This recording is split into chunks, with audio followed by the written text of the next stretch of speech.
ओम शांति। ओम शांति। ओम शांति। 8/8/2025 प्रातः मुरली। ओम शांति। बाप दादा मधुबन। मीठे बच्चे, सदा इसी खुशी में रहो कि हमने 84 का जन चक्कर पूरा किया है। अब जाते हैं अपने घर। बाकी थोड़े दिन यह कर्म भोग है। प्रश्न है, कर्माजीत बनने के लिए बच्चों को विक्रमों से बचने के लिए किस बात पर बहुत ध्यान देना है? उत्तर है, जो सर्व विक्रमों की जड़ दे अभिमान है, उस दे अभिमान में कभी न आए, उस यह ध्यान रखना है। इसके लिए बार बार दे अभिमानी बनना, बाप को याद करना है। अच्छे और बुरे फल का फल जरूर मिलता है, अंत में विवेक खाता है। लेकिन इस जन्म में के पापों के बोझ को हल्का करने के लिए पाप को सच सच सुनाना है। ओम शांति। बड़े ते बड़ी मंजिल है याद की, बहुतों को सिर्फ सुनने का शौक रहता है। ज्ञान को समझना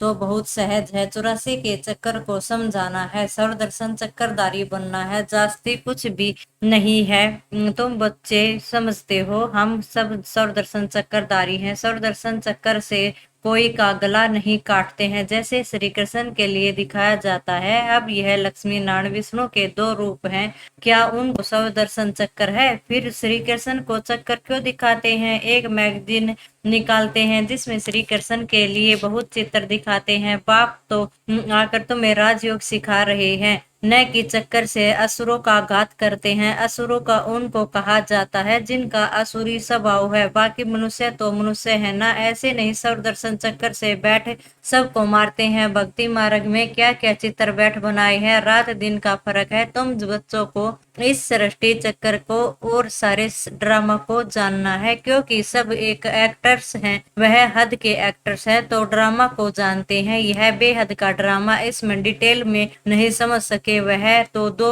घंटे का ड्रामा होता है। डिटेल में पार्ट बजाते हैं, यह तो 84 जन्मों का जानना होता है। बाप ने समझाया है, मैं ब्रह्मा के रथ में प्रवेश करता हूँ। ब्रह्मा के भी 84 जन्मों की कहानी चाहिए ना। मनुष्य की बुद्धि में यह बातें आ न सके, यह भी नहीं समझते हैं कि 84 जन्म 84 लाख जन्म है या 84 जन्म है। बाप कहते हैं, तुम्हारे 84 जन्मों की कहानी सुनाता हूँ। 84 लाख जन्म हो तो कितने वर्ष सुनाने में लग जाए, तुम हो तो सेकंड में जान जाते हो। यह 84 जन्मों की कहानी है। तुमने 84 चक्कर का कैसे लगाया है? 84 लाख हो तो सेकंड में थोड़े ही समझ सकते हैं। 84 लाख जन्म है ही नहीं। तुम बच्चों को भी खुशी होनी चाहिए, हमारा 84 का चक्कर पूरा हुआ। अब घर जाते हैं, बाकी थोड़े दिन यह कर्म भोग है। कर विक्रम विषम हो, कर्मातीत अवस्था कैसे हो, इसके लिए यह युक्ति बताई है। बाकी समझते हैं। इस जन्म में जो भी विक्रम किए हैं वह लिख कर दो तो बोझ हल्का हो जाए। जन्म जन्मांतर के विक्रमत तो कोई लिख न सके, विक्रम तो होते आए हैं। जिससे रावण राज्य शुरू हुआ है तो कर्म विक्रम हो पड़ते हैं। सतयुग में कर्म अक्रम होते हैं। भगवान वाच तुमको कर्म अक्रम और विक्रम की गति को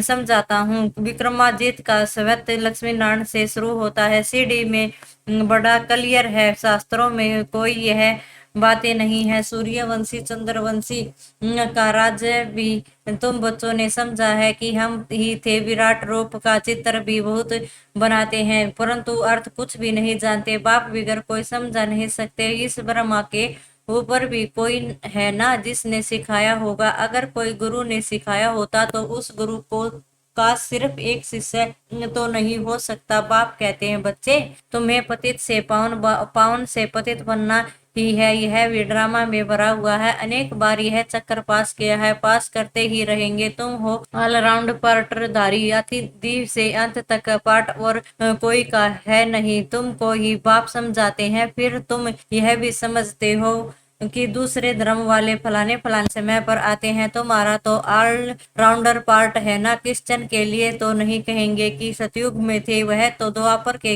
भी बीच में आते हैं। यह ज्ञान तुम बच्चों की ही बुद्धि में है, किसको समझा भी सकते हो। दूसरा, कोई सृष्टि के आदि मध्य अंत को नहीं जानते, रचयिता को ही नहीं जानते तो रचना को कैसे जानेंगे। बाबा ने समझाया है, जो राइट्स बातें हैं वह छिपाकर एरोप्लेन से सब जगह गिरानी है। वह पॉइंट अथवा टॉपिक बैठ लिखनी चाहिए ना। बच्चे कहते हैं काम नहीं है। बाबा कहते हैं यह सर्विस तो बहुत है, यहाँ एकांत में बैठ यह काम करो। जो बड़ी बड़ी संस्थाएं हैं, गीता पाठशालाएं आदि हैं, उन सब को जगाना है, सबको संदेश देना है। यह पुरुषोत्तम संगम युग है। जो समझदार होंगे वह झट समझ देंगे। जरूर संगम युग पर ही नई दुनिया की स्थापना और पुरानी दुनिया का विनाश होता है। संगम युग में पुरुषोत्तम मनुष्य होते हैं। यहाँ है आसुरी स्वभाव वाले पतित मनुष्य। यह भी बाबा ने समझाया है। कुंभ का मेला आदि जो लगता है, बहुत मनुष्य जाते हैं स्नान करने। क्यों स्नान करने जाते हैं? पावन होना चाहते हैं। जो जहाँ जहाँ मनुष्य स्नान करने जाते हैं वहां जाकर सर्विस करने चाहिए। मनुष्य को समझाना चाहिए यह पानी कोई पवित्र पावनी नहीं है। तुम्हारे पास चित्र भी है। गीता पाठशालाओं में जाकर यह पर्चे बांटने चाहिए। बच्चे सर्विस मांगते हैं, यह बैठकर लिखो। गीता का भगवान परम पिता परमात्मा शिव है, न कि श्री कृष्ण। फिर भी बायोग्राफी की महिमा लिखो। शिव बाबा की बायोग्राफी लिखो, फिर आप ही वह जज करेंगे। यह पॉइंट भी लिखनी है कि पतित पावन कौन है। फिर शिव और शंकर का भेद भी दिखाना है। शिव अलग और शंकर अलग है, यह भी बाबा ने समझाया है। कल्प 5000 वर्ष का है।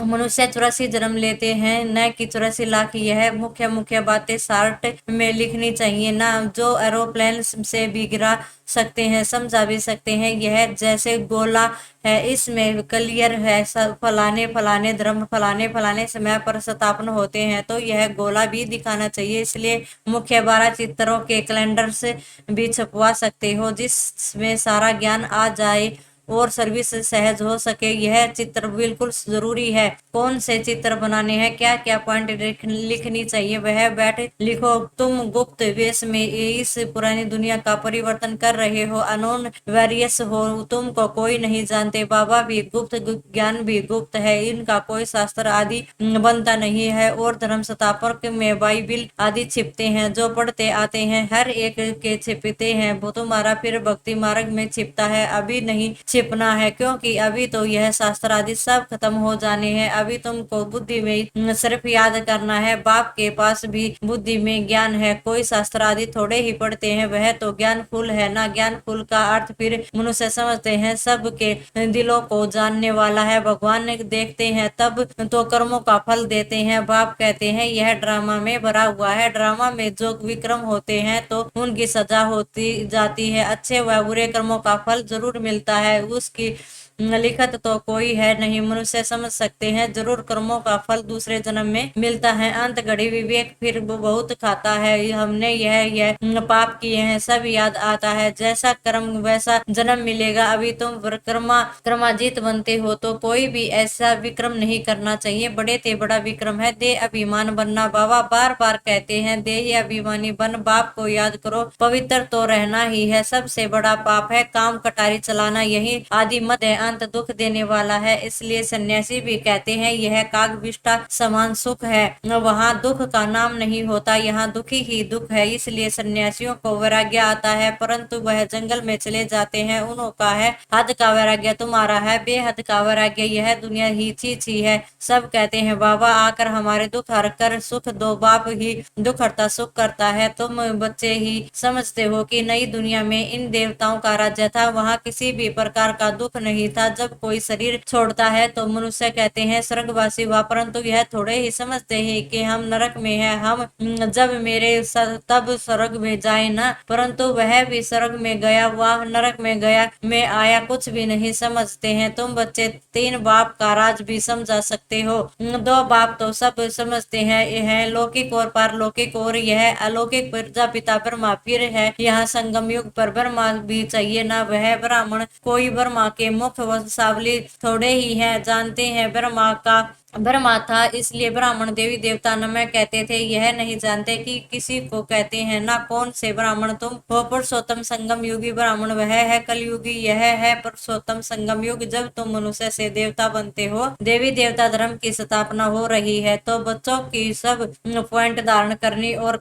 फिर सर्विस करनी है। पूजा करने व श्रद्धा रखने पर ब्राह्मण लोग आते हैं, उनमें भी तुम टिच टैच कर सकते हो। तुमको सच्चा ब्राह्मण बनना सकते हो। अभी भादव का मास आता है, वो सभी पितरों को खिलाते हैं, वह भी युक्ति से करना चाहिए, नहीं तो कहेंगे कि ब्रह्म कुमारियों के पास जाकर सब कुछ छोड़ दिया है। ऐसा कुछ नहीं करना है जिसमें नाराज हो। युक्ति से तुम ज्ञान दे सकते हो। जो जरूर ब्राह्मण लोग आएंगे तब तो ज्ञान देंगे ना। इस मास में तुम ब्राह्मणों की बहुत सर्विस कर सकते हो। तुम ब्राह्मण तो प्रजापिता ब्रह्मा की औलाद हो, तो बताओ ब्राह्मण धर्म किसने स्थापन किया? तुम उन्हों का भी कल्याण कर सकते हो घर बैठे। जैसे अमरनाथ की यात्रा पर जाते हो तो वे सिर्फ लिखत से इतना ही नहीं समझेंगे, वहां बैठ समझना चाहिए। हम तुमको सच्ची अमर कथा की कहानी सुनाते हैं। अमरनाथ अमरनाथ तो एक ही को ही कहा जाता है। अमरनाथ अर्थात जो अमरपुरी स्थापन करे वह है सतयुग। ऐसे सर्विस करनी पड़े वहां पद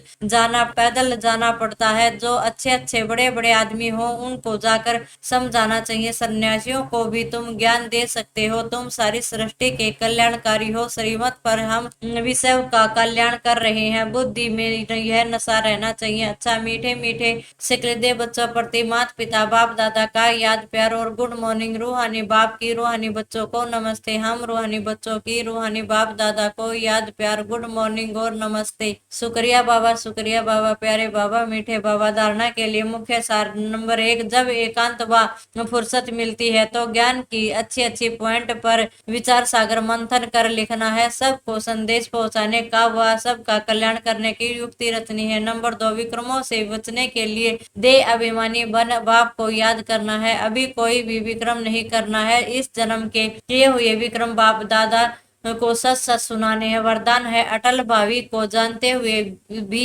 श्रेष्ठ कार्य को प्रत्यक्ष रूप देने वाले सदा समर्थ भव। नया श्रेष्ठ विश्व बनाने की भावी अटल होते हुए भी समर्थ भाव के वरदानी बच्चे सिर्फ कर्म और फल के पुरुषार्थ और प्रारब्ध के नियमित और निर्माण के कर्म फिलोसॉफी अनुसार नियमित बन कार्य करते हैं। दुनिया वालों को उम्मीद नहीं दिखाई देती और आप कहते हो यह कार्य अनेक बार हुआ है, अभी भी हुआ है, हुआ ही पड़ा है, क्योंकि समय परिवर्तन के प्रत्यक्ष प्रमाण के आगे और कोई प्रमाण की आवश्यकता ही नहीं। साथ साथ परमात्मा कार्य सदा सफल ही है। स्लोगन है कहना कम करना ज्यादा, यह श्रेष्ठ लक्ष्य महान बना देगा। अव्यक्त इशारे हैं सहज योगी बनना है तो परमात्मा प्यार के अनुभवी बनो। सेवा में व समय की चढ़ती कला में सफलता का मुख्य आधार है एक बाप से अटूट प्यार। बाप के सिवाय और कुछ दिखाई न दे। संकल्प में भी बाबा, बोल में भी बाबा, कर्म में भी बाबा का साथ। ऐसी लवलीन स्थिति में यह रह एक शब्द भी बोलेंगे तो वह स्नेह के बोल दूसरी आत्मा को भी स्नेह में बांध देंगे। ऐसी लवलीन आत्मा का एक बाबा शब्द ही जादू का मंत्र का काम करेगा। ओम शांति, ओम शांति, ओम शांति।